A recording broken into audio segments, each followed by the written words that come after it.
Okay, good morning guys. Today I'm gonna make ham, cheese, and bacon wrap. Okay, so these are all the ingredients. We need cream cheese, lettuce, carrots, tortilla, bacon, and then ham. Okay.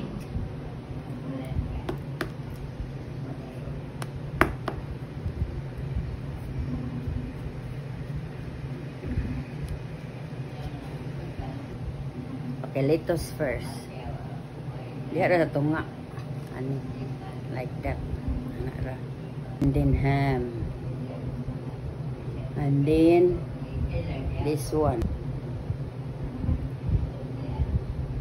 And then bacon pa di ay. Supposed to be bacon pa.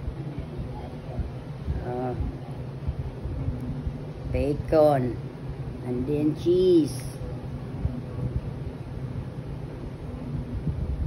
Okay, and then we're gonna do like this.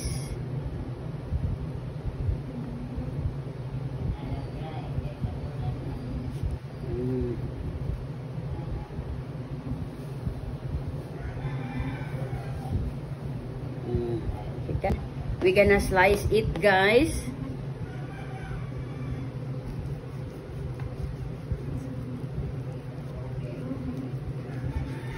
Okay guys, look at that one. Oh, it's super yummy guys. Okay.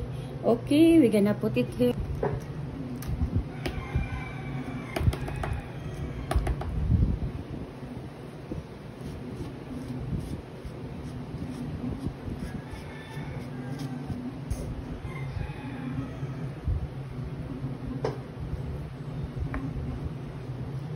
And then ham.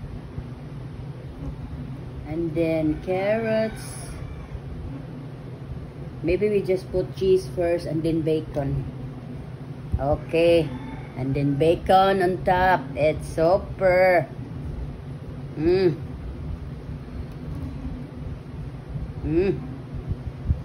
Kaganon bacon para lami. Okay. And then like that. Like that, guys.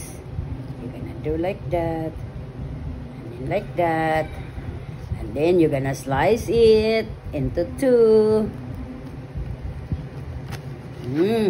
Okay, guys, how beautiful is that? Look at that one. Okay.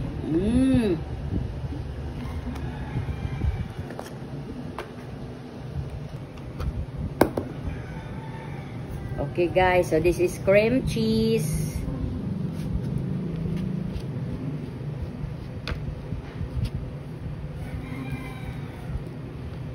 Okay, first lettuce. Our lettuce is not so much ba yan? Because Boros is the one eating this one also. Okay, and then we're gonna put ham. Okay. And then, okay, we can put like bacon also. Like that. Any. Okay, if you want bacon first, like that, okay. And then we're gonna add the carrots. And then the cheese. Okay, guys. That one is super yummy. And then, like that.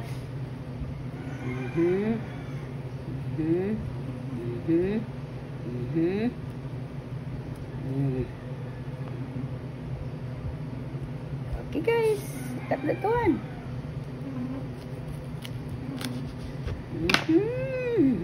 Look at that one, it's super yummy. It's super yummy guys. Okay.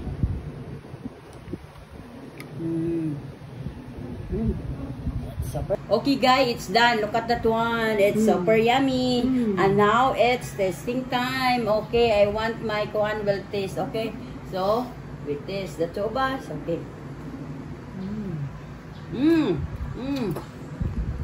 It's super yummy.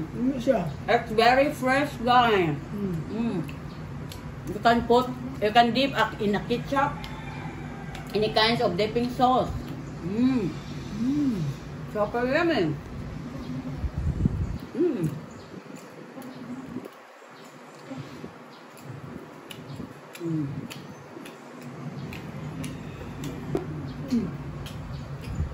Ham, cheese, and bacon wrap. It's super yummy.